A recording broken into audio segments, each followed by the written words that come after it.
From a combat perspective, I always, and I still feel like the meat and potatoes of any God of War game is combat.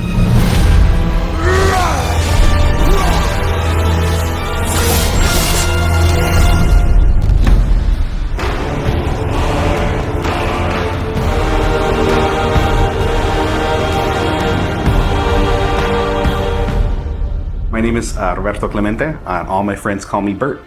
I'm a senior combat animator here at Sony Santa Monica. My name is Kim Wynn, and I'm a gameplay animator. Hi, I'm Sabra, and I'm a senior VFX artist on God of War Ragnarok.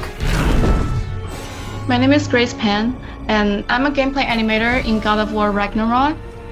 Hi, I'm Stephen O'Hara GBA, combat designer on God of War, and I create interesting and memorable creatures that players like to attack and defend against.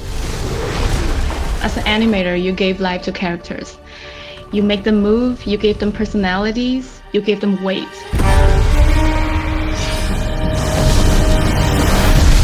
My role as a VFX artist is to put the power behind a move. You are in control of fire and earth and water and wind.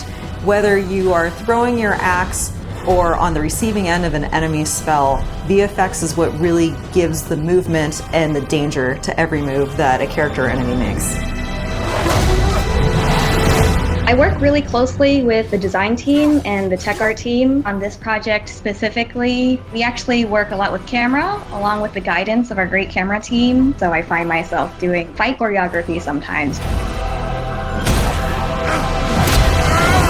One of the most challenging parts about being a combat designer isn't the technical implementation of creating a creature, but it's really navigating that line between frustrating and engaging.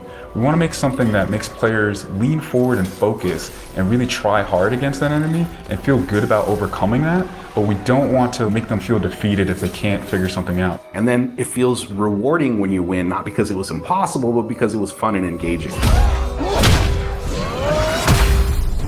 After the last game, we've heard the community cry out for more mini-bosses, bigger creatures, and enemy variety, and this time we really leaned into that. So in God of War Ragnarok, you're going to be traveling to all 9 realms, and each realm is going to have like its own theme of enemies that are very unique to that space. For example, in Alfheim, we're familiar with the Dark Elves, but this time around we're going to be fighting Light Elves, such as the Light Elf Warrior. One of the key learnings from the last God of War game is we don't have to think about the camera and how close combat is going to feel. We already have that knowledge, so we can build upon the close camera that we have, and we can iterate on enemies, creating more interesting scenarios. In the last game, Atreus was just starting to fight alongside Kratos, and he was learning from the master tactician. So in this game, he's trying to prove himself a little bit more, and we built upon those mechanics with him. The previous God of War, Atreus was still a kid, right? So he has a lot of dependency on his father. And for this game, you will see Atreus moving more independently on his own as a companion. In regards to VFX for Kratos, I think what the players really love is the powerfulness of it. When you are playing as Kratos, you really do feel like the God of War. And moving into Ragnarok, we want to really make something bigger, make it stronger, make it more of a spectacle. You want them to be like, oh my gosh, I didn't know that the Blades of Chaos could get even better, but look at that. So as Kratos gets more powerful, he's going to have access to newer combos and newer abilities that will increase the combat depth of each weapon. For the Blades, one of the moves that I've really enjoyed from previous God of Wars is the combat grapple, and we're going to be bringing that with a new twist. I'm very excited for players to try the blade grapple traversal moves. That brings so much more speed into the movement and the dynamic feel to it. One of the ways we've expanded Kratos combat this time around is we've given more utility and choice to his shield loadout. If you are a parry person, you could really go for a shield that gears towards parrying. If you're a big blocker, then you could choose a shield that will really match your playstyle. One new mechanic or element that I'm really excited about is these combo finishers. Building up the stun meter this time around is going to lead to different ways to basically decapitate the enemy. You're going to be able to choose, which weapon you want to have when you kill a guy. Another feature that we've added for Kratos is his new pre-fall attacks. You could jump off a ledge, and if there's an enemy below you, you could slam down on him.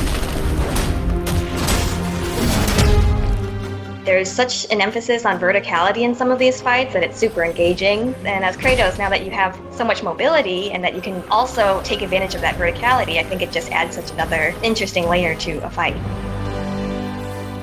In God of War Ragnarok, we've enhanced the Kratos and Atreus duo. He's going to initiate a little bit more, be aggressive. He's going to fight alongside you, and sometimes even surprise you with his combo abilities too. Some of the new expanded companion actions that you'll see Atreus do leverage the fact that he's older now, he's bigger now. And he's different from Kratos, so his magic has a different flavor. Not only that they fight side by side together, there are also a lot of mini games and player interaction moments. For example, like the puzzle systems and the set pieces. You definitely will see a lot more collaborations between father and son.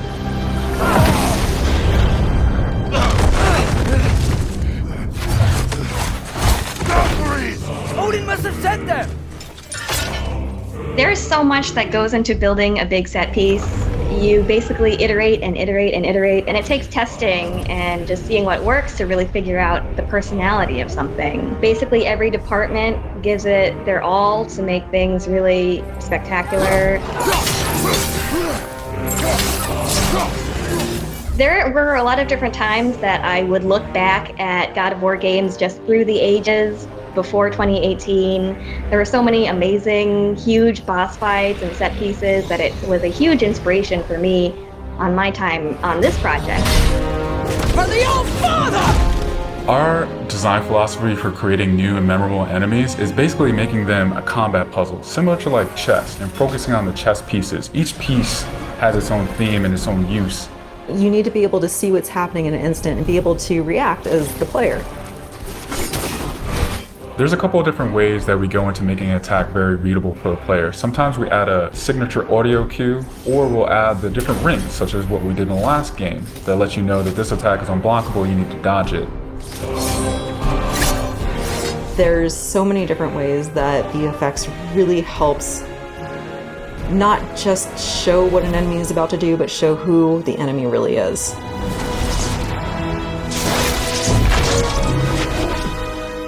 Everything you design has to be surrounding the essence of the character and a story. It's what makes it believable and memorable in the first place. I think what I'm most excited about is for players to experience the diversity of enemies that this game has to offer. You will be fighting everything from small little creatures to things that will take up the entire screen. All of their designs run the gamut. I think each one looks so much different from the next one, and each of them have their own play styles and their own little fantasies that go into it. And so I think if you are really into Norse mythology, you'll be very interested to see how Sony Santa Monica has taken some of these creatures and interpreted them for God of War. Everything that goes into the game, there's emotion behind it and intent behind it, and by the time it gets to you, everything that you've seen that you're going to play and experience has been sweated over, bled over, tested, and is fun to play.